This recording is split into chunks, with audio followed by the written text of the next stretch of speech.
dipersembahkan oleh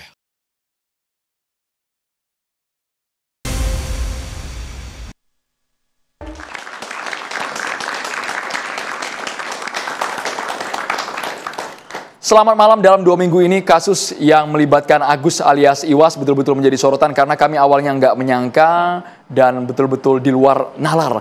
Kenapa bisa seorang pria difabel tanpa lengan tega? Narasi polisi awalnya pelecehan seksual, tapi ternyata makin kesini diralat bukan hanya pelecehan seksual tapi sudah melakukan persetubuhan terhadap para korbannya. Jumlahnya pun tidak sedikit, sekarang sudah di atas 15 orang. Betul, dan angka ini pun juga masih simpang siur, bahkan juga diduga akan bertambah, Andro. Memang hingga saat ini narasi yang beredar adalah masih dugaan apakah kemudian ini benar terjadi, karena memang kita tahu bersama bahwa Agus yang memang tanpa memiliki lengan ini diduga memang melakukan pemerkosaan terhadap sejumlah korbannya, bahkan juga mengancam dan juga mengintimidasi. Kami di Catatan Demokrasi akan kemudian nanti juga menghadirkan pengakuan dari salah satu korban. Betul. Dari Agus dan juga meminta keterangan dari sejumlah saksi. Maksudnya apakah betul selama ini ada kabar juga menyebutkan Agus memperdaya korban hanya dengan kata-kata. Bahkan ada pula konteks yang menyebutkan Agus ini menggunakan sebuah mantra gitu ya? Sehingga wanita bisa luluh hatinya dan mau mengikuti arahan dari Agus alias Iwas. Betul sekali. Kami pun juga akan melibatkan mahasiswa dari Fakultas Hukum Universitas Al-Azhar Jakarta. Minggu ini luar biasa ya teman-teman ya. Yang FYP di media sosial, di TikTok, di IG nama Agus sudah bertebaran. Tapi Agus yang kita bahas dari Mataram, Nusa Tenggara Barat malam hari ini ya. Betul sekali. Nanti kami harapkan teman-teman juga interaktif ya. Bergabung dalam diskusi kami bersama dengan sejumlah narasumber. Dan malam hari ini kami akan mengusut tuntas kasus ini bersama dengan sejumlah narasumber. Dan tentunya juga sponsor pakaian kami dari BHS malam hari ini, Andro. Cerah ya, ini dari Batik Jacquard. BHS, terima kasih banyak yang sudah selalu mendukung program Catatan Demokrasi. Langsung Maria. Langsung saja, kita perkenalan narasumber kami pada malam hari ini satu persatu sudah hadir bersama kami. Ada Ketua Komisi Disabilitas Daerah Provinsi NTB, Bapak Joko Jubadi. Selamat malam Pak Joko. Selamat malam Maria, Sandro. Dan juga kita ingin dengar nanti analisanya bagaimana dari segi psikolog forensik. Ada Bang Reza Indragiri. Selamat malam Bang Reza. Selamat malam, Assalamualaikum. Waalaikumsalam warahmatullahi wabarakatuh. Dan juga tentunya ada penasehat ahli Kapolri, Irjen Pol Purnawirawan Arianto Sutadi. Pak Arianto, selamat malam. Selamat malam, selamat malam. Gara-gara kasus Agus ini awalnya polisi juga kena bully Pak sebenarnya Pak. Tapi lama-kelamaan bukti dan saksinya makin komplit. Kita juga menghadirkan pengamat sosial Universitas Indonesia, Mbak Devi Ramawati. Selamat malam Mbak Devi. Selamat malam Mas. Dan juga Ketua Indonesia Police Watch IPW, Pak Sugeng Teguh. Selamat malam Pak Sugeng Teguh. Malam. Pemirsa, malam hari ini yang spesial kami juga menghadirkan korban di program Catatan Demokrasi, korban yang sudah berinteraksi dengan Agus, yang sempat juga dirayu Agus. Kami menggunakan nama samaran, wajahnya juga kami tutupi untuk menjaga kerahasiaan. Atas nama Bunga malam hari ini. Bunga sudah tersambung bersama kami, Bunga. Iya. Selamat malam Bunga. Baik ya. Bunga, nanti Bunga bisa cerita panjang lebar, ini suaranya sengaja kami sedikit edit agar betul-betul terjaga identitasnya Maria ya. Kami juga menghadirkan teman korban, ini teman korban pertama dari Agus, temannya ini Mas Anasta Rais Anugrah. Selamat malam. Selamat malam Mas. Ada juga via Zoom, langsung dari Nusa Tenggara Barat, yakni kuasa hukum dari tersangka Agus Iwas, Bapak Ainudin. Selamat malam Pak Ainudin, sudah tersambung sama kami Pak Ainudin, belakangan terus. Semoga Pak Ainudin nanti audionya sejujurnya sekarang belum masuk Pak. Ini sudah masuk Pak audionya Pak, boleh Pak cek? Boleh diaktifkan sinyal, Pak suaranya Pak? Ya unmute Pak. Audionya boleh dinyalakan Pak? Audionya belum ada, Kami berharap nanti audionya bisa diperbaiki Pak, sehingga apa yang Bapak katakan bisa didengar oleh seluruh narasumber yang ada di sini. Kita boleh ke Mbak Bunga dengan nama samaran yang merupakan korban Agus. Mbak Bunga bisa cerita, Mbak Bunga awal mula kenal dengan Agus alias Iwas ini gimana Mbak ceritanya Mbak? Awal mula ketemu itu di teras di Udayana. Ada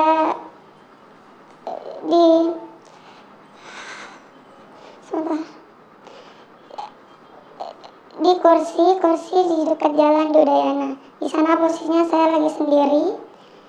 Jam 8, terus kalau nggak salah ini Agus datangnya jam 9. Dia nyamperin saya. Awalnya dia bilang gini, permisi Mbak, saya bukan pengemis, Mbak jangan takut, saya ini orang baik.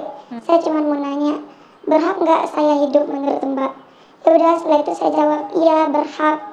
Tapi banyak orang yang ngejat saya, yang ngebully saya, sampai saya mau bunuh diri. Itu gimana Mbak? Terus saya nasihatin Agus inilah. Nah setelah itu dia bilang berterima kasih ke saya. Setelah berterima kasih, dia bilang kalau sebenarnya saya ini ngeprank, saya ini Agus yang viral itu. Saya nggak mau kata-kata tanpa pembuktian. Kemudian dia suruh saya cari akun YouTube-nya. Nah di sana keluar kalau dia bisa main drum. Iya, sama main itu yang pakai kaki. Ya, alat-alat musik juga ya Mbak ya? Ya, alat-alat musik. Terus dia juga suruh saya buat ke Instagramnya, nyari Instagramnya. Di sana juga ada foto dia sama cewek, dia bilang kalau itu istrinya di Instagram. Nah, setelah itu kami ngomong-ngomong, terus dia berterima kasih, katanya karena saya udah menyelamatin hidupnya. Terus dia mau kasih saya imbalan, dia mau beliin saya es di sana pas Dudayana, tapi saya nolak karena posisinya di sana. Saya juga nggak mau nerima pemberian dari dia. Terus nggak, saya nggak mau, saya punya uang, saya bilang. Tapi dia bilang ini buat menghargain saya, berarti kalau kamu nggak terima Mbak, ini nggak menghargain saya. Terus dia ke penjual es yang di seberang jalan. Nah tapi baliklah dia duduk dekat saya. Setelah itu penjual esnya ini nggak datang-datang buat ngasih es ini. Terus si Agus ini bilang gini, pasti dia ngira saya ini pengemis. Pasti sekarang dia bilang kalau esnya udah habis, padahal masih banyak katanya. Terus benar, penjual esnya ini bilang kalau esnya udah habis setelah Agus bilang gitu. Nah terus dia bilang emang gitu orang-orang di sini, nggak ada yang menghargai saya, sakit hati saya. Dia buat seolah-olah dirinya itu menyedihkan. Nah di sana saya kasihan ke Agus ini. Terus dia ngajak saya pindah tempat, di tempat yang ada orang menghargain dia. Terus kalau nggak salah namanya Taman Sangkareang. Dia ngajak saya ke Taman Sangkareang, tapi awalnya saya nolak, soalnya saya nggak tahu jalan pulang. Soalnya saya juga orang baru, saya nggak tahu jalan di sana. Terus pas sudah di Taman Sangkareang, ternyata di sana banyak yang kenal dia. Terus saya bilang gini, nah lihat kan di sana banyak, di sini banyak yang lihat yang kenal saya. Nah saya itu adalah taman bermain di Taman Sangkareang. Di sana ada orang lagi mesra-mesraan, dia liatin saya. Lihat itu, saya nggak suka banget sama cewek yang kan di sana pastinya orang ini lagi mesra-mesraan sama cowok. Saya nggak suka banget sama cewek-cewek yang jual diri, yang murahan banget dipegang-pegang sama cowok. Terus saya bilang mungkin mereka suami istri. Enggak mungkin, kalau gitu rupanya tahu saya, katanya Agus ini. Setelah itu saya duduk sama dia di Taman Sangkareang. Nah di sana saya mereka pulang, tapi saya nggak tahu jalan pulang. Terus tadi sempat di Taman Udayana itu kan berinteraksi sama Agus. Terus dia tahu tempat tinggal saya sama Agus. Terus dia bilang mau nganterin saya pulang karena udah malam juga. Ya udah, saya mau dianterin sama dia. Terus dia bilang gini, nggak apa-apa kalau sama saya orang baik Mbak, nggak mungkin saya apa-apain Mbak sementara saya nggak punya tangan. Nah setelah itu naiklah ini kan di motor. Terus keliling jalan ini udah lama banget, tapi nggak sampai ke tempat saya. Terus saya bilang ayo cepetan saya mau pulang. Terus dia bilang gini, kayaknya saya sakit, kita istirahat dulu katanya. Nah sampailah ada di gang kecil. Di sana gang kecil banget dan sepi di sana. Dia ngajak saya ke sana. Terus saya nggak mau, soalnya saya takut di sana gangnya kecil sama sepi. Nah saya sampai saya bilang nggak mau, itu besar sampai kayak suara teriak. Terus didengar sama warga. Nah adalah warga di sekitaran sana yang ke sana. Terus Agus ini karena ada warga, dia suruh saya putar balik. Ayo balik katanya. Terus ayo antar saya pulang, soalnya ini udah malam banget kan. Ayo antar saya pulang, saya bilang. Terus Agus ini bilang, kita istirahat dulu, kaki saya sakit, temenin saya dulu istirahat, kaki saya sakit, saya nggak bisa ngantar kamu pulang. Nah karena saya kasihan juga sama dia, akhirnya sampailah di ada homestay. Di sana dia mau istirahat kan. Terus pas sudah registrasi itu kan dia katanya mau minjam uang saya. Dia mau minjam uang saya separuh, soalnya uangnya nggak cukup. Saya kasih pinjam juga separuh buat bayar homestay ini. Nah sampai di homestay itu penjaga homestay juga kayak agak gimana ya, lihat saya kayak heran gitu. Sampai di dalam homestay ini dia nyuruh saya kunci pintu homestay, tapi saya nggak mau.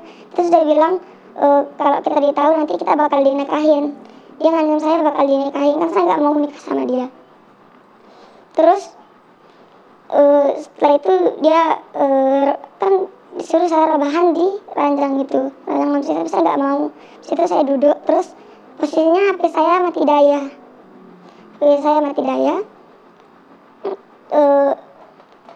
Terus habis ini tidur kan rebahan, terus mepet-mepet ke saya. Di sana saya nyalain HP diam-diam. Terus pas sudah nyala HP diam-diam, dia nyadar kalau saya nyalain HP, terus langsung lari ke kamar mandi. Nah sebelumnya kan Agus ini lembut aja cara ngomongnya, intonasi ngomongnya ke saya. Pas sudah sampai kamar mandi itu, kamu ngapain kamar mandi? Kamu ngapain itu? Kamu ngapain itu? Pokoknya di sana dia ngomong kasar sampai sumpah serapah lah gitu kan ke saya. Nah terus di sana juga ya sempat dorong-dorongan kamar mandi itu, kan saya dari dalam, dia ngedorong kamar mandi itu. Tenaganya kuat, walaupun dia nggak punya tangan. Dia ngedorong-dorong kamar mandi sampai pintu kamar mandi yang bawah itu rusak, sampai sempat hampir kebuka. Langsung saya dorong lagi. Nah di sana saya telepon teman saya buat jemput saya. Pas itu keluarlah dari homestay itu, saya di parkiran. Terus Agus ini di tempat registrasi. Di sana di tempat registrasi dia bilang, "Mak, kembaliin uang saya." Sebelum itu pas di kamar mandi dia juga bilang, "Saya bakal kasih kamu pergi, tapi kasih saya uang dulu," katanya. "Berapa saya kasih kamu?" Terus dia bilang, "Semua uang yang dompet kamu," katanya. Saya nggak mau. Terus itu dia maksa saya buat kasih dia uang, tapi saya nggak mau. Terus pas di luar homestay ini dia maksa lagi, katanya ini ada CCTV-nya, nanti kamu bakal dilaporin, saya punya keluarga, paman saya polisi, punya, dia bilang gitu. Terus dia tetap nyuruh saya buat ngeluarin uang, tapi saya nggak mau di sana. Sampai pengurus homestay ini, yang penjaganya ini, suruh saya pergi lewat isyarat tangannya. Nah saya keluar lah dari homestay ini, tapi masih di gerbang homestay, soalnya saya lagi nunggu teman saya belum datang. Pas di gerbang homestay itu dia nyamperin saya. Saya takut, terus saya maju nggak jauh dari homestay itu. Terus nggak tahu dia tiba-tiba warga ngurumpunin saya dan ambil kunci motor saya. Setelah diambil kunci motor saya kan saya kaget terus nangis. Nah kebetulan datang teman saya. Sana saya udah nggak bisa cerita, saya trauma. Pas ditanya-tanya sama warga, saya udah nggak bisa cerita. Terus pas ada teman saya ini baru saya bisa bersuara buat bercerita ke teman saya, tapi itu pun nggak selengkapnya. Teman saya bilang kalau teman saya ini trauma, mau dibawa pulang, tapi Agus ini tetap nyegah saya. Katanya dia bilang ke warga kalau saya itu ambil uangnya. Pertama itu dia bilang 400, terus 300, terus 200, terus 100, itu dia bilang ke warga. Nah warga ini yang kasih tahu saya, ya udah Mas bawa aja pulang temannya, karena ini dari tadi ngelantur orangnya. Tadi awalnya bilang 400, terus 300, terus 200, baru bilang 100 gitu. Terus saya dibawa balik sama teman saya. Ya, Mbak Bunga, kalau kita dengar memang secara kronologi cukup cepat dan betul ya, bahwa memang Agus ini dengan berbagai kata-kata yang cukup persuasif, bahkan manipulatif begitu ya bisa kita katakan. Mbak Bunga di sana tidak sempat curiga di awal, Mbak? Enggak, pas di awal-awal enggak, soalnya saya kasihan. Saya dia pas awal-awal itu kan kayak bilang saya ini nggak punya tangan, nggak ada orang yang hargain saya. Ya, Mbak Bunga pada saat di homestay itu, pada saat sudah ingin melarikan diri, sempat tidak ingin meminta pertolongan kepada orang-orang yang ada di sana, penjaga homestay juga lain-lain? Iya, sempat, tapi nggak bakal bisa. Terus dia juga bilang, homestay ini punya orang Bali, nanti kamu yang kenapa-napa, nanti dinikahin kita. Makanya saya cuma kepikiran ke teman saya aja. Baik, Mbak Bunga, banyak juga pihak yang bertanya, dengan kondisi Agus tanpa lengan, kenapa para korban ini tidak melawan, tidak berani memberontak ketika diperdaya, dimanipulasi, oleh Agus. Ini juga Mbak Bunga ini, pemirsa kami tegaskan, ini eksklusif hanya di catatan demokrasi, baru pertama kali muncul di media. Sesaat lagi kami akan kembali pemirsa.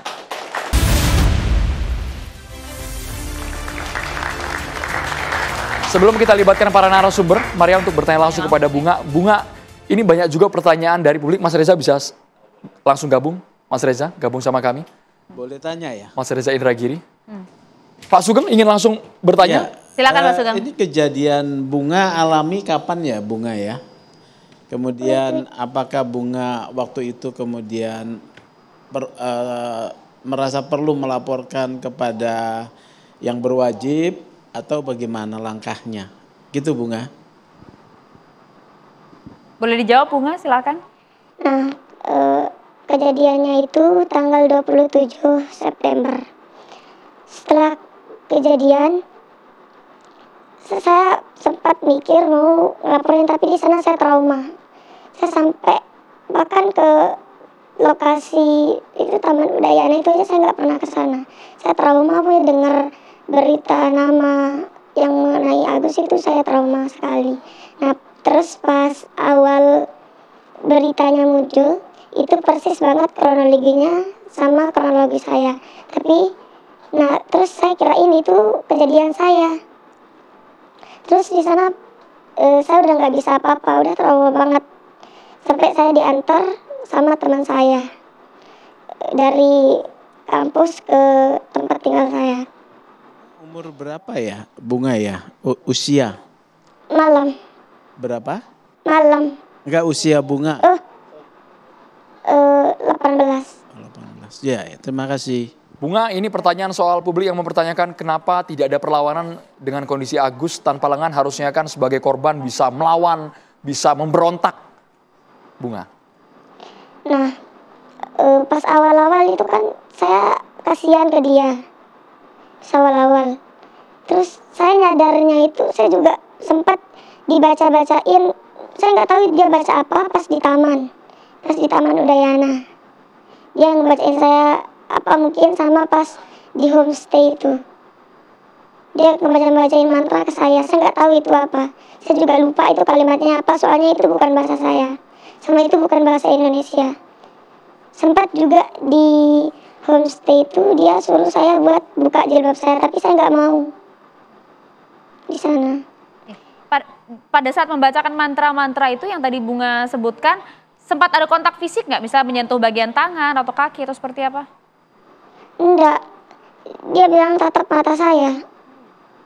Pokoknya ngomong sama dia itu fokus aja ngedengerin dia. Terus fokus banget ke matanya. Saya nggak bisa lihat lain gitu. Pak Joko ingin bertanya langsung Pak Joko. Karena tadi di awal Mbak Bunga katanya merasa iba Pak. Melihat Agus Pak. Iya, kalau dari sebagian besar korban memang dimulai dari iba. Termasuk saudara Bunga yang memang sudah disampaikan ke Komisi Disabilitas Daerah. Ada yang ingin Bapak tanyakan? Sementara enggak kalau untuk saudara Bunga. Oke, Bunga, kemudian kalau yang sebenarnya menjadi pertanyaan publik adalah mengapa kemudian korban ini bisa terperdaya sebegitu terhipnotisnya hingga kemudian dibawa ke suatu homestay hanya berdua saja di dalam tempat, tidak ada rasa janggal di sana Bunga. Apa yang ada di pikiran Bunga pada saat itu? Nah, pas itu saya juga agak gimana pas masuk homestay itu agak kurang sadar juga. Terus pas sudah masuk di homestay itu baru saya kayak sadar. Pas udah masuk homestay baru saya sadar, Mbak. Baik Bunga. Oke, di sini baik. kami juga menghadirkan Mas Anasta Rais Anugrah. Ini merupakan teman korban pertama dari Agus. Mas Anas bisa cerita. Mohon maaf kami harus menggunakan kata bukan hanya pelecehan seksual, tapi kabarnya rekan Anda betul-betul sudah terjadi persetubuhan itu yang dimaksud oleh pihak kepolisian. Ruda Mas paksa Anas di Ruda Paksa. Baik, jadi dalam hal ini saya sebenarnya rekan korban yang ngebantu korban ini setelah balik dari homestay. Jadi korban ini tiba-tiba menelpon saya dalam keadaan bisa dibilang keadaan darurat. Dalam keadaan nangis, saya juga bingung ini korban ini maksudnya apa ini? Dia nelpon kayak gini, tiba-tiba nangis, nggak bisa ngejelasin apa-apa. Dia hanya bisa menjelaskan untuk saya pergi ke suatu titik, di mana titik itu di sebuah Islamic Center. Akhirnya saya langsung ke sana membawa teman saya lagi satu. Nah, sesampainya di sana ketemulah saya sama si korban dan si Agus ini. Jadi ketika kita udah ketemu di situ di lokasi tempat kita ketemu, si Agus ini dalam keadaan diboncengin oleh si korban. Nah, tiba-tiba saya tanyain dia, si Agus ini, kok kamu bisa berada dengan si korban ini? Apa maksudmu kamu naik di motor ini? Dengan agak kasar dia menjawab saya cuma minta tolong Mas untuk memperbaiki alma mater saya. Memang saat itu dia sedang memakai alma mater kampusnya. Nah, di sini saya juga terus bertanya ke dia ini, si Agus ini, kenapa minta tolongnya ke cewek, sedangkan di taman ini banyak cowok, bahkan pedagang pun banyak di sana, kenapa harus minta tolong ke si cewek? Dia tetap mengelak untuk meminta bantuan ke si cewek ini, karena situasi ini udah menarik perhatian masyarakat udah mulai datang. Dan si korban ini tiba-tiba emosi. Nah, dalam hal ini kita di lokasi ini tidak tahu bahwa ini telah terjadi pemerkosaan gitu. Karena si Agus ini tidak mengakui apa yang sudah diperbuat. Korban tadi emosi seperti apa, Mas? Kenapa? Dia kayak ngomong, percuma kita laporin dia, kita nggak punya bukti. Terus ada juga kalimat yang menyatakan, kamu sudah berapa kali kamu gituin orang tuh. Ya, kami di sini sebagai saksi nggak ngerti apa maksudnya teman saya ini. Nah, setelah itu karena di lokasi ini sudah banyak masyarakat, jadi akhirnya karena saya juga merasa hibah sama si Agus ini, merasa karena ya dalam pikiran saya ya mungkin memang niatnya si Agus ini melakukan kejahatan, mungkin nggak sempat karena keburu datang temannya. Akhirnya ya udah saya bawa aja korban ini ke salah satu minimarket untuk saya tanyain. Nah, di situ baru saya tahu bahwa sudah dibawa ke homestay, sudah di ini. Mas Anas, apa yang mendasari sehingga korban akhirnya memberanikan diri untuk melapor ke pihak kepolisian? Sebenarnya korban ini takut juga dia melapor karena di sisi lain nggak punya bukti. Akhirnya ketika dia ngaku ke saya bahwa dia udah dibawa ke homestay, diperkosa, akhirnya di situ saya langsung membawa korban ke Polda NTB. Dan dalam perjalanan korban ini ketakutan sambil nangis, bahkan dia hampir mau loncat dari atas motor karena ketakutan dengan si Agus ini. Sempat diancam kah? Diancam sih pasti, tapi ancamannya dia itu dalam sebuah Kata-kata? Verbal? Ya, verbal. Baik, Mas. Seperti apa, Mas? Sempat disampaikan tidak? Ada kalimat dari korban yang bilang, saya takut dibunuh karena dia itu punya ilmu, dia bilang. Baik. Kita coba ke kuasa hukum dari tersangka Agus Iwas, Pak Ainudin. Semoga audionya sudah jelas, Pak Ainudin. Kami ingin tahu apakah betul, karena di awal yang kami tangkap, Agus ini mengelak, Pak, dari tuduhan bahwa dia memperkosa, dia melecehkan seksual, bahkan sampai sekarang juga korbannya terus melapor, Pak Ainudin. Baik, selamat malam. Terima kasih atas kesempatan yang diberikan kepada kami, para narasumber yang tidak bisa saya sebutkan satu persatu, tapi tentunya saya muliakan.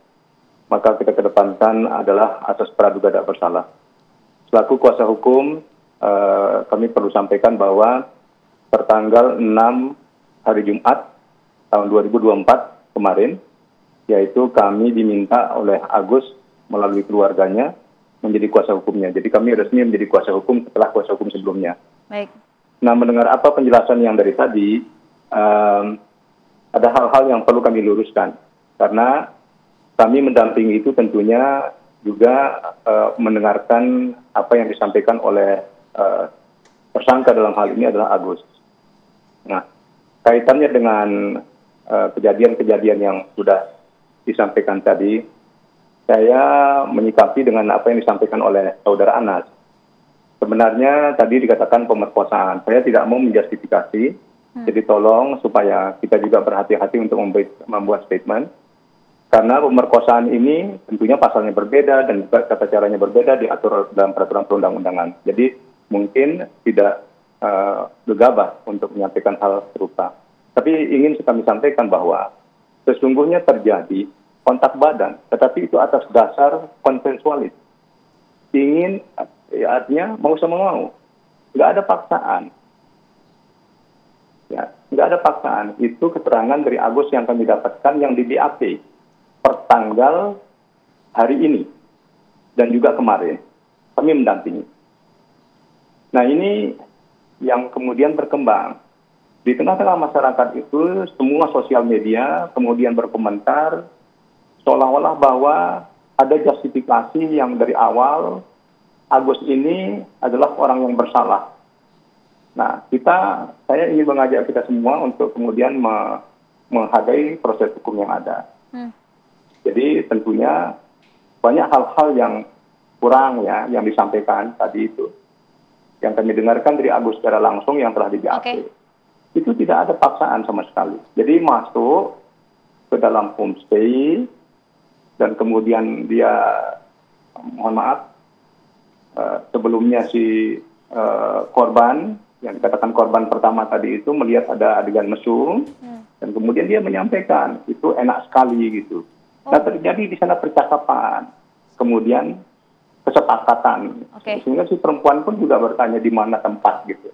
Ya, ditunjukkan tempat itu. Agus mengakui itu, bahwa memang terjadi, tapi tidak ada paksaan sama sekali. Oke, Pak Aminuddin. Nah, ini, baik. Ya, Pak Aminuddin, mungkin boleh sambil di sana kita coba konfirmasi begitu ya Pak ya, dengan bunga yang tadi sempat disinggung juga oleh Pak Aminuddin. Informasi yang menurut Agus disampaikan kalau adalah... bunga, mohon maaf, bunga yang kami hadapi itu di Polda itu adalah, yang ini berbeda ceritanya. Bunga, apakah kemudian, mohon maaf karena dia pakai inisial ya, kami memakai inisial MA. Kalau inisial MA itu kami akan luruskan, tapi kalau bunga yang dimaksudkan adalah orang lain, ini tidak ada di dalam statement yang dibuat sama Agus. Oke, tapi kalau untuk statement Agus kan disampaikan tidak ada paksaan sama sekali dengan berbagai korban yang dilaporkan ya Pak ya. Bunga, betulkah tidak ada paksaan pada saat berbincang bersama dengan Agus, Bunga? Saat berbincang, ya pas awal-awal itu emang gak ada paksaan. Pas awal-awal. Soalnya saya sebagai korban juga berasa kasihan aja sama Agus pas awal-awal itu. Kemudian dibawa ke homestay itu juga karena alibinya dia mau istirahat. Kakinya sudah pegel. Terus di homestay, dia mau mempetin badannya ke saya. Nah, di sana saya kabur. Saya gak sempat dilecehin. Bunga tidak sempat dilecehkan. Kalau tadi korban, kalau versi Mas Anas tadi, mau sama mau Mas. Bukan kata pemerkosaan yang seharusnya digunakan. Untuk mau sama mau sih saya berani bantah itu tidak, karena korban ini dibawa tekanan dan korban juga dalam keadaan puasa sunnah saat itu. Jadi tidak ada suka sama suka, itu tidak ada. Baik, Pak Ainudin harus menanggapi, kami juga akan melibatkan narasumber lainnya. Betul. Yang mana yang betul, apakah memang betul ini azasnya mau sama mau, tidak ada paksaan dan tidak ada arah ke pemerkosaan, sesaat lagi hanya di Catatan Demokrasi pemirsa. Lamun sida mele pacu-pacu kanca aku, ngendeng maaf, empoh na ayano sakit, wah.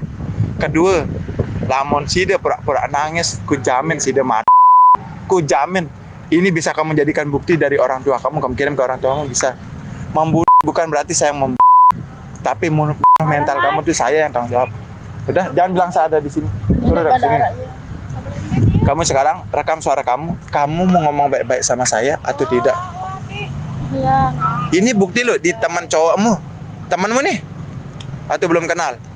Teman. Teman, serius. Dan saya tahu kamu masih bohong. Iya, teman kakak kelas saya. Ya, setidaknya ini bukti ya. Tidak usah ngolok. Saya manggil kamu ini kedatangan. Tidak ada saya ngolok. Alasan adik lari apa sih, Don? Masingin Naya itu. Apa dia bilang Naya? Iya, dah habis itu lari deh. Itu lari saya. Jangan kayak anak kecil. Nangis. Kamu kan udah SMP. Jangan kayak gitu. Ini sudah ada bukti nih loh. Ini nanti kirim ke ibu saya ya. Ini saya mau bawa ke ibu saya rekaman ini. Terus terang. Agar apa? Agar ibu saya tidak salah paham loh. Kamu besar. Ya, itu tadi potongan suara pada saat Agus itu ya yang kemudian diduga mempersuasi korbannya, merayu bahkan juga mengancam. Betulkah Pak Joko itu tadi adalah suara Agus? Bisa dikonfirmasi? Ya, itu suara Agus yang sedang mempersuasi seorang anak usia 14-15 tahun, usia SMP kelas 2. Di mana itu Pak? Di Taman Udayana. Dan inilah informasi-informasi yang kemudian disampaikan masyarakat kepada Komisi Disabilitas Daerah, yang itu tidak kita tampilkan, ya harusnya akhirnya kemudian kami tindak lanjuti juga, kemudian bekerja sama dengan Lembaga Perlindungan Anak Kota Mataram untuk anak-anaknya, kemudian untuk yang dewasa itu juga ada dengan teman-teman di Senyumpuan, BPHM, Satgas PPKS, UNRAM untuk kemudian menangani korban yang dewasa. Tapi Pak Joko kenal banget sama Agus, Pak? Menyangka Agus berbuat seperti ini? Tidak, sebenarnya nggak kenal baik. Sebagai seorang disabilitas saya pernah lihat beberapa kali di Taman Udayana maupun di Sangkarenggang, memang saya pernah melihat. Tetapi secara personal tidak melihat tidak kenal. Sejak hanya setelah kasus ini. Jadi setelah tanggal 7 Oktober ketika Polda menerima laporan, kemudian sekitar tanggal 9 Oktober lah kami diinformasikan oleh teman-teman di Polda bahwa ada disabilitas yang diduga melakukan tindak pidana. Sehingga kemudian KDD pada saat itu sudah mulai bergerak dengan teman-teman di Polda bagaimana memastikan hak Agus sebagai tersangka ini kemudian bisa terpenuhi. Nah, itu yang kemudian kami lakukan. Salah satunya adalah kemudian melakukan pendampingan. Awalnya mereka tidak mau, Agus ini nggak mau didampingi, sama sekali nggak mau didampingi. Alasannya? Alasannya pokoknya dia hanya mau didampingi oleh ibunya. Sampai pada tahap ketika kemudian harus BAP pada saat penyidikan karena ancamannya ini adalah 12 tahun, akhirnya kemudian diminta lah KDD kira-kira siapa yang akan menjadi penasihat hukumnya. Oleh karena itu kemudian kami meminta bantuan sesama disabilitas yang kemudian advokat disabilitas Daksa juga pakai kursi roda untuk mendampingi sampai pada proses penyidikan selesai. Yang kami miris Bapak tadi ada suara Bunga sama temannya korban, teman MA yang menyatakan Agus ini dalam tanda kutip menjual rasa iba ke target-targetnya Pak. Iya. Oke, jadi setelah kasus itu viral, itu total yang kemudian masuk laporan di KDD yang kemudian kita konfirmasi itu ada 15. Dari 15 itu 3 diantaranya adalah anak-anak. Nah, dari 15 ini yang sudah menyampaikan akhirnya diperiksa di kepolisian total ada 7. 7 itu 5 dewasa, 2 anak-anak. Dan ada lagi yang memang sudah dipersiapkan mungkin 1-2 hari ini ada pemeriksaan lagi yang sudah siap untuk bercerita. Tetapi sisanya yang dari 15 itu masih tahap untuk kemudian diyakinkan oleh para pendamping yang tadi dari beberapa lembaga tadi untuk supaya dia berani untuk bicara dan berani untuk diperiksa di kepolisian. Dan betul Pak bahwa ada informasi salah satu dari para korban ini juga bahkan mengandung. Yang itu adalah informasi dari masyarakat, tetapi itu adalah satu anak yang sampai hari ini keluarganya masih belum mengizinkan kita untuk bertemu, termasuk keluarganya juga belum mau berbicara. Oke, artinya hingga saat ini Pak Joko berdalami ada 15 korban yang diduga merupakan korban dari Agus. Tapi kalau tadi kemudian mendengar apa yang disampaikan oleh Pak Ainuddin, bahwa Agus menyangkal hingga saat ini adalah tindakan suka sama suka. Iya. Respon Anda bagus. Ya tadi sebenarnya kalau dilihat dari kasus ini kan sebenarnya tindakan persetubuhannya itu kan terjadi. Hanya ada 2 klaim ya. pendapat yang berbeda. Satu menyatakan bahwa itu adalah suka sama suka, itu dari saudara Agus. Yang satu menyampaikan bahwa itu dia melakukan terpaksa karena ada manipulasi psikologis. Nah itu yang terjadi di lapangan. Nah yang tadi disampaikan oleh Pak Ainudin itu hanya satu korban yang memang menjadi pelapor pertama. MA Pak ya? Temannya Anas? Temannya ya, teman Mas Anas. Anas. Sedangkan korban-korban yang lain ini kan kemudian dijadikan saksi di dalam kasus itu untuk menguatkan saja. Tetapi korban antara korban satu dengan korban yang lainnya itu tidak saling kenal. Tidak saling kenal. Sehingga memang hanya menguatkan saja. Pak, ini yang lagi rame soal mantra Pak. Agus menggunakan mantra-mantra, mungkin memperdaya kata, narasinya sangat manis sehingga korban luluh Pak. Ya kalau yang disampaikan ada beberapa yang menyampaikan itu ya, tetapi dalam hukum pidana kan ini nggak masuk ya. Kalau masuk kita ya mungkin kalau yang disampaikan oleh korban dengan kami dengan psikolog itu ya yang terjadi adalah manipulasi psikologis ya mungkin secara ilmiahnya ya. Oke, mungkin sampai di sana. Saya mau ke Mbak Devi dulu. Mbak Devi, tadi sampaikan bahwa ini korbannya bahkan sudah 15 Mbak Devi dan juga kemudian diduga korban juga masih akan bertambah dan di dalamnya ada memang manipulasi-manipulasi yang dilakukan oleh Agus sendiri. Iya, kalau bicara soal, saya akan melihat di dalam sudut pandang yang lebih luas, tidak hanya terperangkap pada kasus yang memang masih berlangsung dan masih diolah oleh aparat yang melibatkan dua kelompok rentan, yaitu apa? Perempuan dan kemudian teman disabilitas. Nah, tapi satu, yang kedua adalah kita perlu apresiasi bagaimana aparat dalam hal ini juga memfasilitasi dua kelompok rentan ini gitu ya, dengan bagaimana misalnya Agus kalau nggak salah di rumah ya Pak ya, jadi tahanan rumah, jadi tidak di polisi kan, artinya ini bentuk keberpihakan dari hasil perjuangan Bapak juga. Ya, dan awalnya memang akan ada penahanan, tetapi secara manusiawi memang kita menganggap bahwa mungkin fasilitas belum memadai, maka kemudian kami merekomendasikan untuk tahanan rumah. Ya, artinya ketika itu disetujui itu satu bentuk kita perlu apresiasi lah, ada perlakuan yang baik untuk teman-teman yang dalam kelompok rentan. Tapi yang ketiga, ini menarik, dari tadi ada kata kunci manipulasi, lalu kemudian tadi ada kata mantra yang artinya kalau kita runut dari banyak sekali persoalan-persoalan seperti ini yang ini menjadi sangat luar biasa karena melibatkan kelompok rentan tadi. Praktek menggunakan kata mantra yang lalu ada iming-iming menyelesaikan masalah. Jadi mantra ini jangan dilingkari, diisolasi dalam isu mistis. Tapi mantra ini ada keinginan dari Agus untuk membantu menyelesaikan masalah. Di sini menariknya. Bayangkan ada sekian banyak orang sampai hari ini yang kemudian membutuhkan bantuan orang yang tidak dikenal untuk menyelesaikan masalahnya. Ini yang mendorong bahkan di dunia jauh sebelum pandemi sampai ada kementerian kesepian di dunia.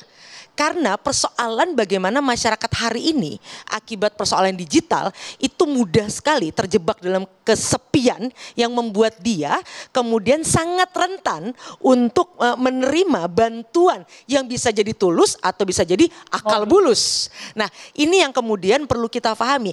Kebetulan saja lagi-lagi kasus ini karena ada kelompok rentannya. Kalau tidak ini setiap hari terjadi. Bahkan kerugian dalam konteks uang akibat orang-orang yang menawarkan bantuan dengan pendekatan emosional. Emosional itu kan macam-macam. Dia bisa ada 5 paling tidak. Dia tampil seakan-akan dia ikut marah akan masalah orang itu, atau yang kedua dia ikut pura-pura ikut sedih atau ikut merayakan. Nah, ketika orang-orang yang merasa kesepian, bentuk perhatian yang menyambungkan nyetrumnya lewat jalur emosi, itu orang akan rela lakukan apapun. Bahkan dalam konteks uang di Indonesia menurut data kepolisian kan sampai 63 miliar uang.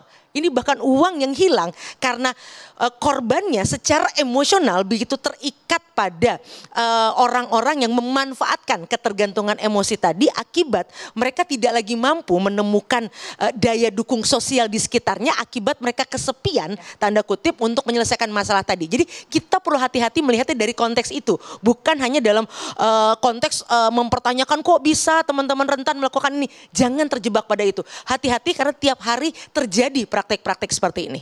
Oke, kita ke Pak Ainudin menjawab. Tadi kami sudah putarkan Pak Ainudin sebelum ke Mas Reza, Pak Arianto dan juga Pak Sugeng soal suara tadi Pak. Suara rekaman yang dipastikan oleh Pak Joko merupakan suara Agus. Ada ancaman yang dilancarkan kepada korban, Pak Ainudin. Bukti suara tadi, Pak.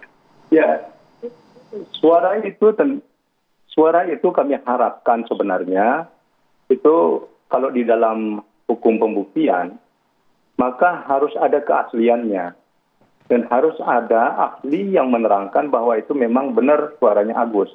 Tidak bisa kemudian Pak Joko dalam hal ini kan beliau ini selaku ketua komisi disabilitas daerah. Nah, kemudian mengkonfirmasi bahwa itu adalah suaranya Agus. Jadi keberpihakan daripada KDD itu di mana dalam persoalan ini? Kan mestinya harus bisa merunut. Oke, kalau itu suaranya Agus, kita harus bisa pertanyakan bagaimana caranya memperoleh, terus kemudian bagaimana caranya dibuat pada saat itu, sampai kepada tangan penyidik. Apakah kemudian penyidik mengatakan sudah ada itu ahli yang menerangkan bahwa ini adalah benar asli? Karena Agus sendiri mengatakan memang ya ada sebagian saya dengar kalau itu suara saya, tetapi tidak semuanya utuh seperti itu kan sudah ada dipenggal, dipotong apa segala macam, itu pun disampaikan itu. Jadi kami, nah itu masuk ke dalam ranah pembuktian, bagaimana kualitas pembuktian itu nanti gitu, di persidangan pengadilan kita lihat.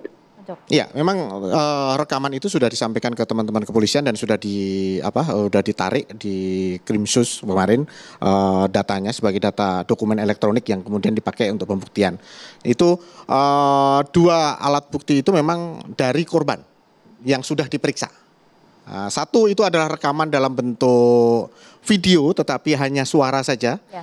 Videonya ada, gambarnya ada tetapi tidak menunjukkan gambar orang. Tapi yang kedua itu adalah suara audio, memang rekaman audio yang direkam oleh korban ketika kemudian dia mengalami tadi yang dipersuasi oleh si pelaku.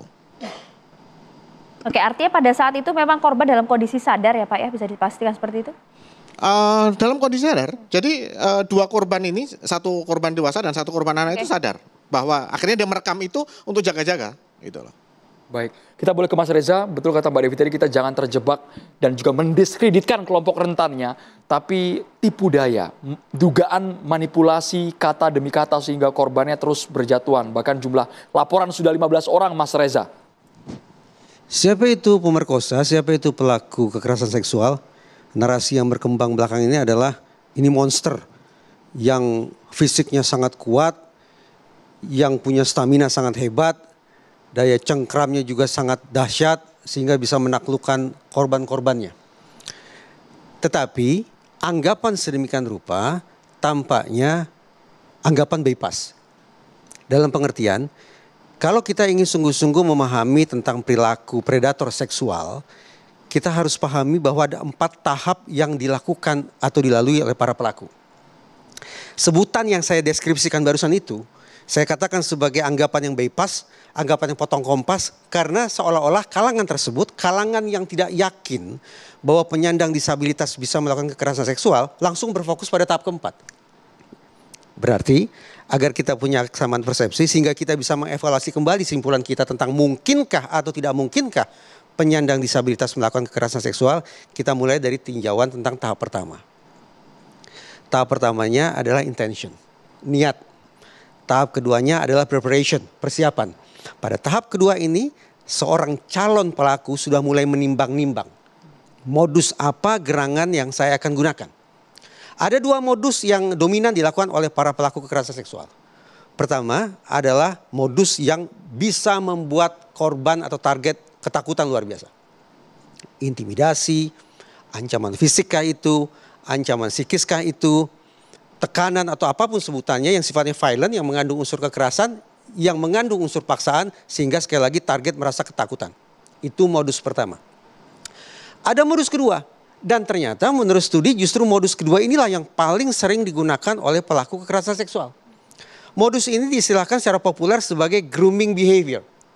Jadi alih-alih membuat target merasa takut sehingga menghindar, justru pelaku akan membuai sedemikian rupa, membangun pertemanan, menawarkan kehangatan, mengiming-imingi perlindungan dan seterusnya, sehingga target tidak merasa bahwa orang yang ada di hadapannya adalah orang yang sesungguhnya akan melakukan kejahatan. Justru sebaliknya, target dengan grooming behavior yang dikenakan kepada dirinya akan menganggap ini adalah sosok yang teman sebaik, teman yang baik, teman yang sejati. Sehingga korban atau target merasa percaya, jatuh iba dan perasaan-perasaan positif lainnya, sehingga praktis dia masuk dalam kekuasaan si predator seksual. Hitung-hitungan di atas kertas, saya bicara secara umum. Kalau kita bicara tentang penyandang disabilitas dengan jenis tunadaksa, maka hitung-hitungan di atas kertas memang sulit bagi penyandang tunadaksa untuk melakukan modus yang pertama, yaitu modus kekerasan. Tetapi sebaliknya, mungkin akan lebih besar peluangnya bagi yang bersangkutan untuk berhasil mengincar targetnya sekiranya dia menggunakan modus berupa grooming behavior. Nah, kalau ternyata grooming behavior itu berhasil memikat target, masuklah ke tahap ketiga. Bagaimana kemudian si calon pelaku ini berusaha untuk menggiring korban betul-betul lebih masuk dalam lagi ke dalam kekuasaannya. Entah itu ke homestay, entah itu ke rumah atau manapun lingkungan yang betul-betul membuat korban masuk ke dalam kekuasaan si pelaku. Kalau tahap ketiga berhasil dilewati dengan baik, masuklah ke tahap keempat yang diistilahkan sebagai commission of crime. Yaitu momen ketika pelaku secara frontal melakukan serangan terhadap targetnya. Nah tadi saya katakan banyak kalangan yang sanksi bahwa penyandang disabilitas bisa melakukan kekerasan seksual karena apa? Karena mereka langsung membayangkan tahap keempat ini. Langsung membayangkan commission of crime ini. Langsung membayangkan momen atau adegan ketika pelaku melakukan serangan frontal terhadap korbannya. Nah kalau pandangannya atau anggapannya langsung ke tahap keempat, memang sulit bagi kita untuk memahami bahwa ternyata penyandang disabilitas bisa melakukan kekerasan seksual. Namun sebaliknya, kalau kita pahami tahap demi tahap, mulai dari tahap pertama, berlanjut ke tahap kedua, terusnya ke tahap ketiga dan puncaknya di tahap keempat, maka mudah-mudahan akhirnya kita bisa memahami bahwa siapapun itu, termasuk penyandang disabilitas sekalipun, sepanjang yang bersangkutan memiliki kecakapan berpikir untuk menerapkan siasat psikologis guna menaklukkan targetnya, sangat mungkin dia menjadi pelaku kekerasan seksual. Sangat mungkin bahkan Anda sampaikan. Saya katakan tadi, bermula dari niat. Oke. Karena dia sudah punya niat, dia melakukan persiapan, dia pilih modus mana yang akan dia gunakan, masuk ke tahap attempt, tahap penguasaan lebih lanjut, dan puncaknya adalah commission of termasuk crime. juga modus yang dilakukan melibatkan sang ibu dalam berbagai manipulasi yang disampaikan. Peran ibu ini juga seperti apa? Karena kita tahu bersama, kita sempat melihat potongannya, sang ibu juga sempat menyampaikan bahwa selama ini dalam segala aktivitas saya membantu, memandikan, memakaikan pakaian, dan lain-lain. Apa yang bisa Anda lihat dari sini? Dijawabin nanti boleh ya, sesaat lagi usai jeda berikut ini.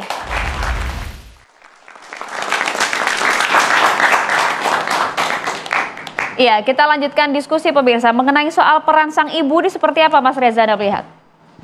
Saya tidak tahu persis ya peran ibu bagi tersangka ini seperti apa. Apakah dia merupakan instrumen yang digunakan oleh tersangka untuk melancarkan kekerasan seksual? Kita sedang tidak mengadili ibunya loh. Betul, ya, makanya saya tidak tahu. Kita bahas ya. Nggak fair ya. Gitu. Karena juga menjawab tuduhan dari publik juga bahwa ada peran di sana, kan kita juga Enggak soal ini dong, ya Pak ya. Karena nanti konstruksi hukum kita, kalau ibunya terlibat analisisnya Mas Reza, maka dia akan dikenakan pasal 55 lagi ya. Atau yang menyuruh lagi. Jangan ini kita tidak boleh, kita harus bersikap adil ya. Jadi hanya fokus kepada Agus saja gitu. Iya, Agus saja. Karena dalam sistem peradilan Amerika kasus ini kalau sudah terlalu terpapar, kalau Amerika nih ya dalam sistem juri ya, kalau masyarakat sudah terlalu terpapar dengan framing, kasus itu bisa dibatalkan. Saya sepakat dengan Mas Sugeng. Itu sebabnya karena saya tidak tahu tentang gitu loh, apa sebetulnya peran ibu Tapi ini. Tapi kalau dalam sistem hukum kita menjadi tidak adil. Karena media sudah memframing termasuk TV One nih. Ya. Dengan kemudian gini ya, laporannya kan satu. Pasalnya 6C Undang-Undang TPKS ya. 6C Undang-Undang TPKS. Polisi harus profesional dan proporsional. Profesional gunakan pendekatan scientific crime investigation, ya, profesional. Taati KUHP, scientific crime investigation. Proporsional, laporan ini hanya satu, ya, fokus kepada perbuatan terhadap MA. Satu nih ya.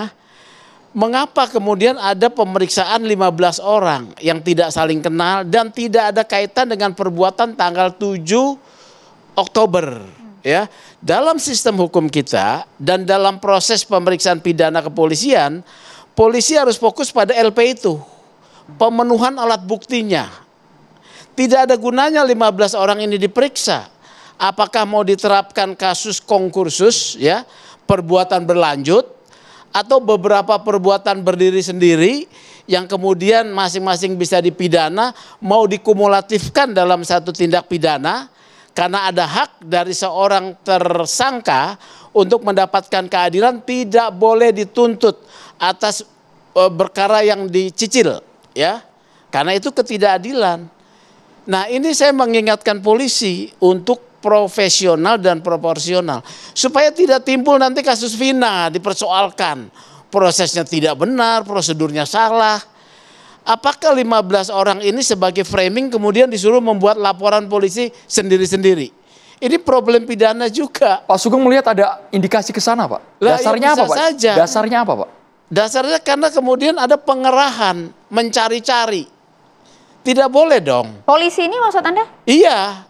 Termasuk misalnya siapapun, oh dihadirkan, kan itu cuma, saya pernah katakan, ini kan cuma upaya mau memprofiling, upaya profiling kalau dari sisi psikologi forensik nih, profiling, oh Agus punya kecenderungan, ya, ini berbahaya karena kita menganut sistem pembuktian negatif bahwa keyakinan hakim itu hanya boleh muncul setelah ada 2 alat bukti minimal, jangan dibalik. Ya, dengan memprofiling sudah ada frame bersalah. Ini tidak adil. Jadi profesional polisi, ya, proporsional. Anda yang akan jadi tempolongannya nanti, ya.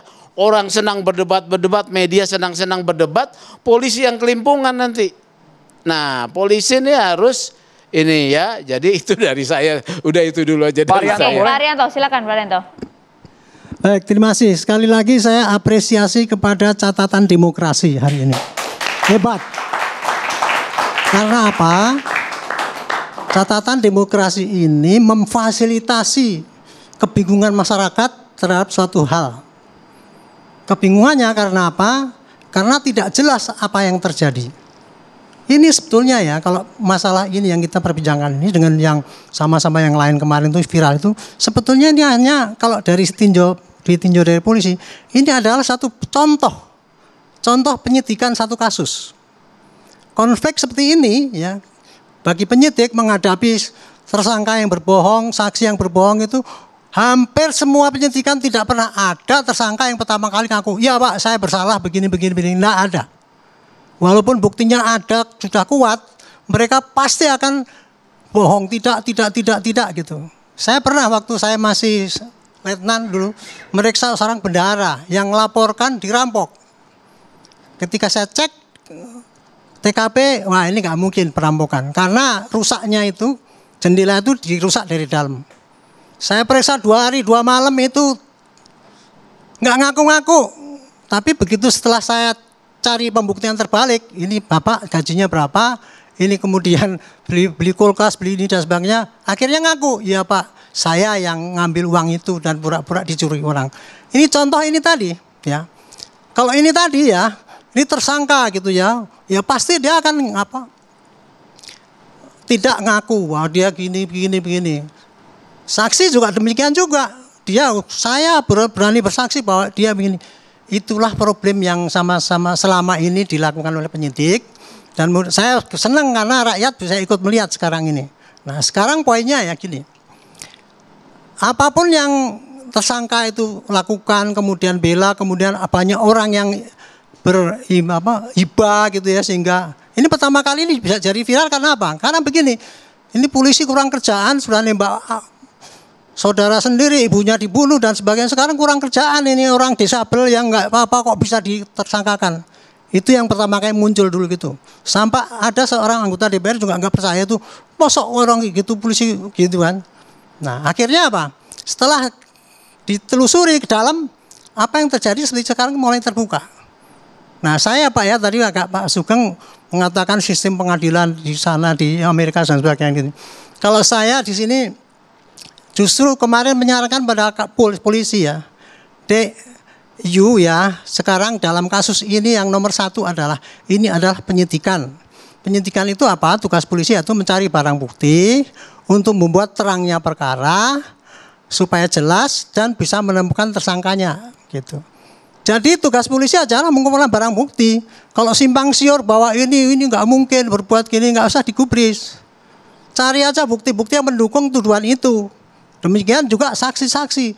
Cari saksi yang banyak. Terus terang Pak Sugeng ya, saya nyarankan pada polisi, you ya, jangan lagi model-model penyidik zaman dulu.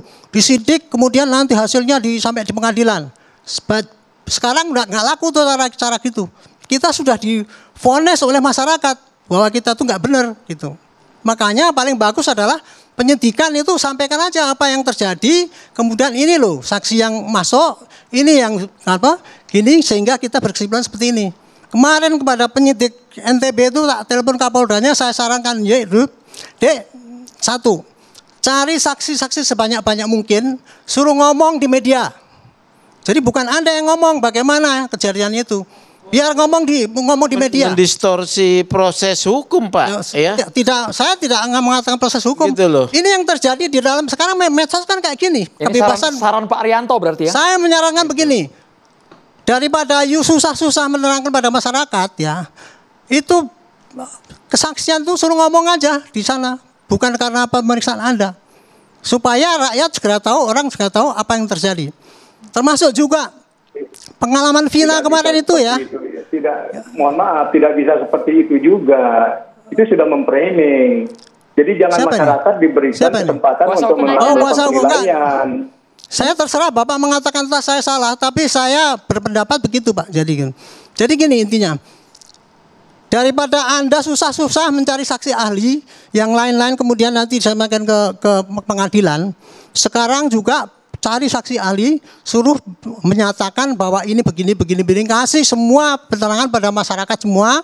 Mudah-mudahan Pak Hakim dengar nanti ya, sehingga nanti berita acara yang dibikin oleh polisi itu disampaikan kepada Hakim dan Hakim tahu semua itu gitu.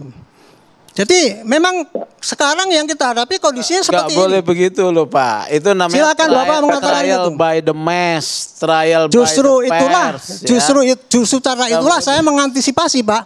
Karena selama ini kita sudah trial by the press. Iya, nggak boleh dong. Ya. Kita kan taat norma. Saya tidak menyalahkan Pak, hanya memberikan kebebasan pada orang untuk ngomong apa adanya. Kita harus taat pada norma. Kalau kita nggak taat norma ya sudah pakai kekuasaan. Kalau saja. memang ini salah melanggar hukum, silahkan tuntut. Kalau gitu pakai kekuasaan saja, nggak perlu diproses peradilan.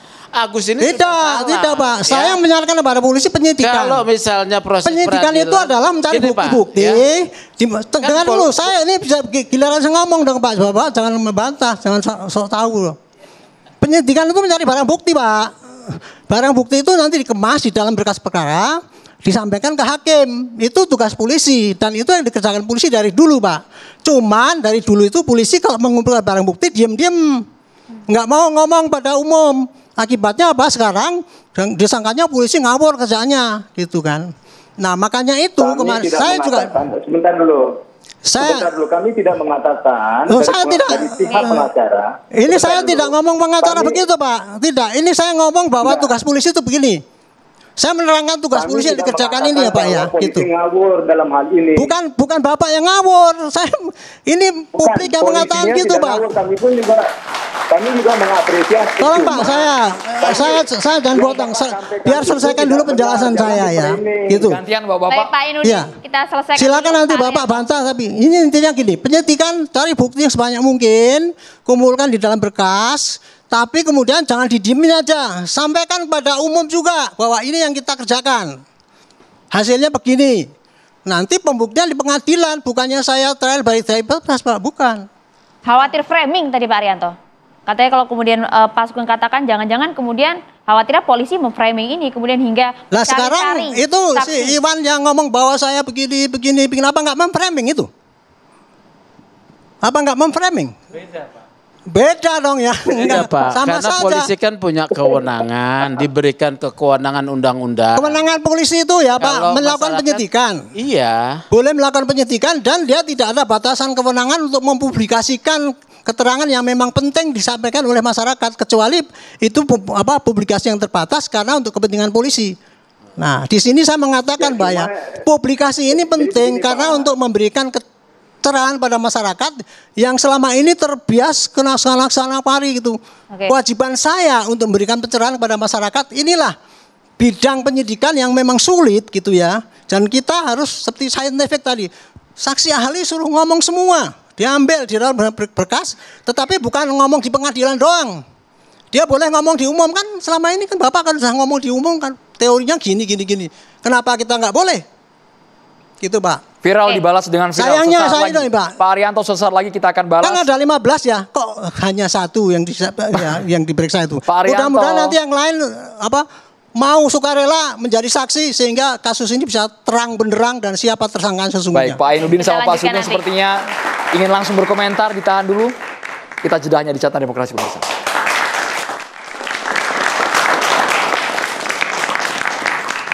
Ya, Anda kembali di Catatan Demokrasi, pemirsa. Kita lanjutkan. Tadi kita ke Pak Sugeng terlebih dahulu. Pak Sugeng tadi sampaikan bahwa ada yang salah dengan penyidikan polisi. Sudah dikonfirmasi bahwa ini memang untuk kemudian membuka kepada publik dengan tuduhan-tuduhan publik yang begitu liar di luar sana. Iya, saya kan tetap pada norma yang namanya proses ya, norma proses penyidikan. Kan ini kasusnya satu, jadi fokus kepada pembuktian yang satu. Ya, satu terhadap MA.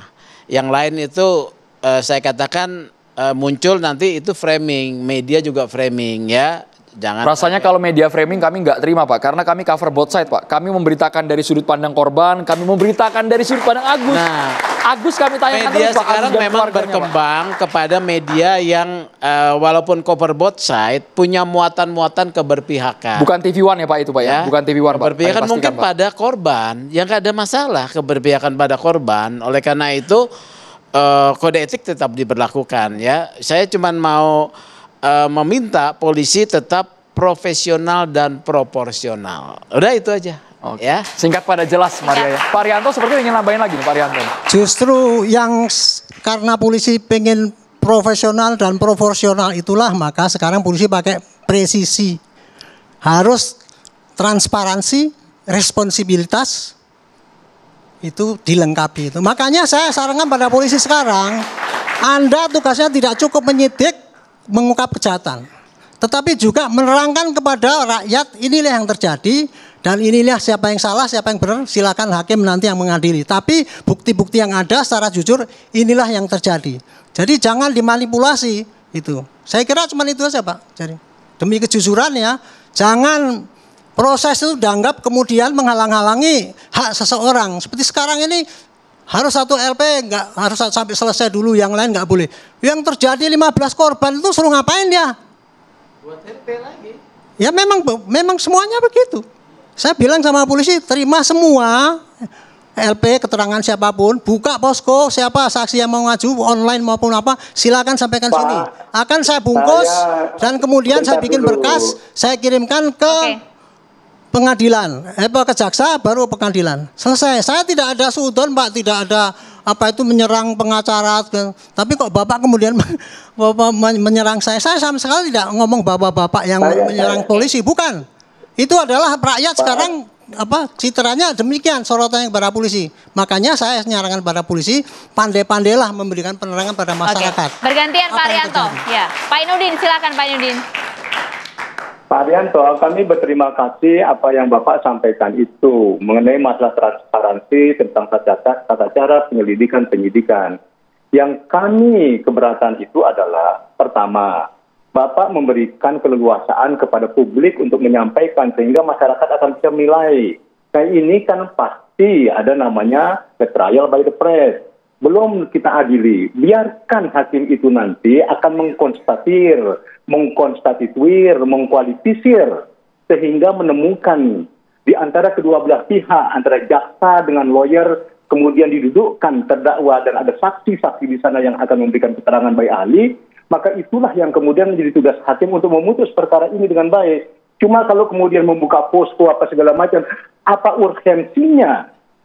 Apa urgensinya kemudian kita meminta semua korban-korban itu, apakah semua orang membuka yang posko diajak itu oleh Pak Agus artinya memberikan kesempatan kepada siapapun yang menjadi korban untuk melaporkan, minta perlindungan, siapapun yang mengetahui kejadian untuk menjelaskan kepada ini yang terjadi, sehingga akhirnya rakyat benar-benar tahu kebenaran yang hakiki, bukan kebenaran yang berdasarkan bukti-bukti yang dikumpulkan oleh polisi gitu Pak. Ya, artinya seperti itu tadi. Jadi apa gunanya posko yang akan dibangun atau diberikan kesempatan? Setiap masyarakat di sana tanpa posko pun itu polda besar sekali. Silakan kalau dia merasa, silakan dia akan laporkan, kan begitu. Jadi seolah-olah bahwa, mohon maaf, kita ini belum berbicara tentang mengenai masalah hak.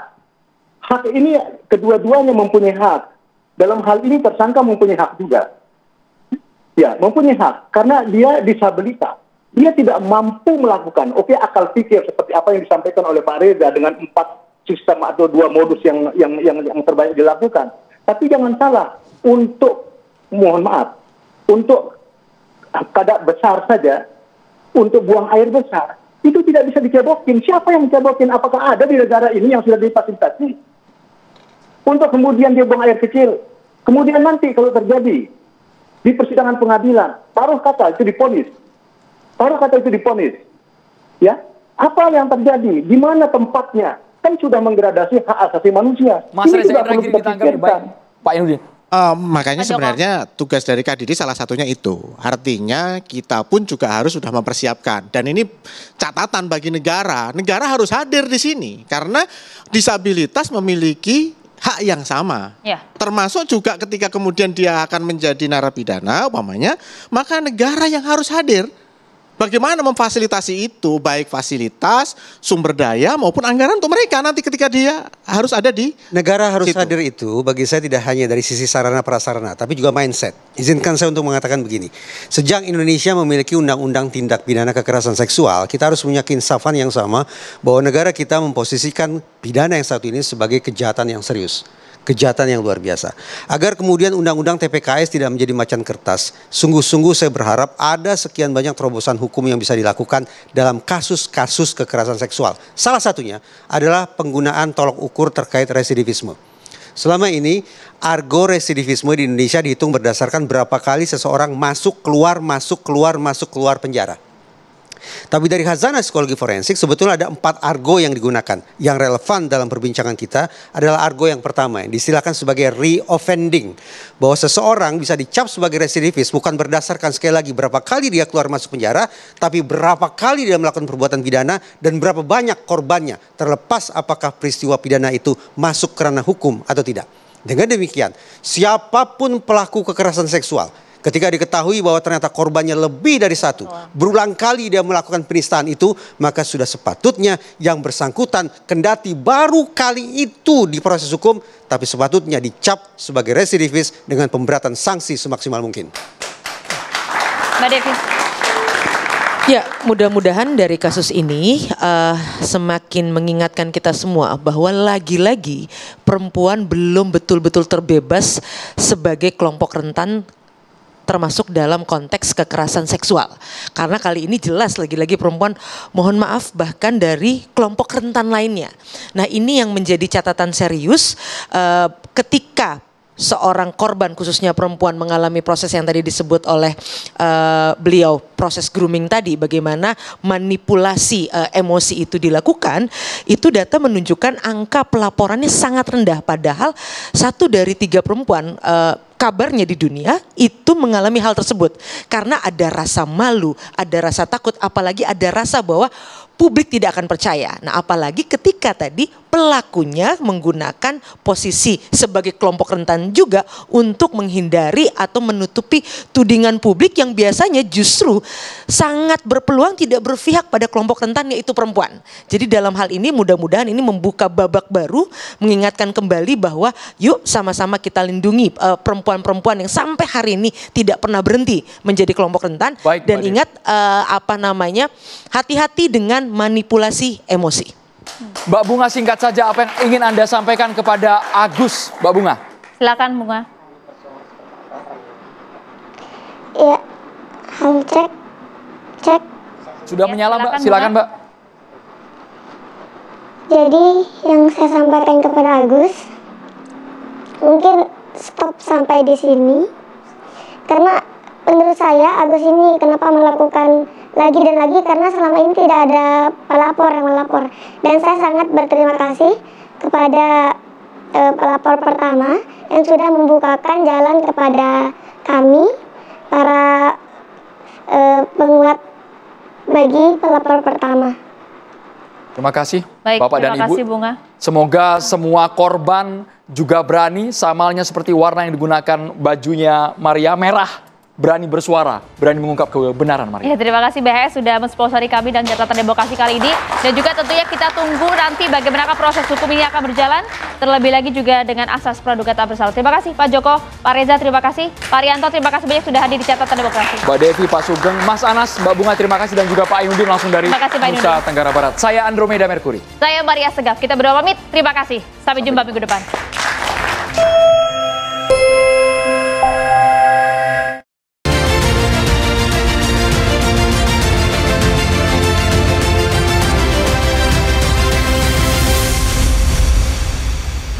Dipersembahkan oleh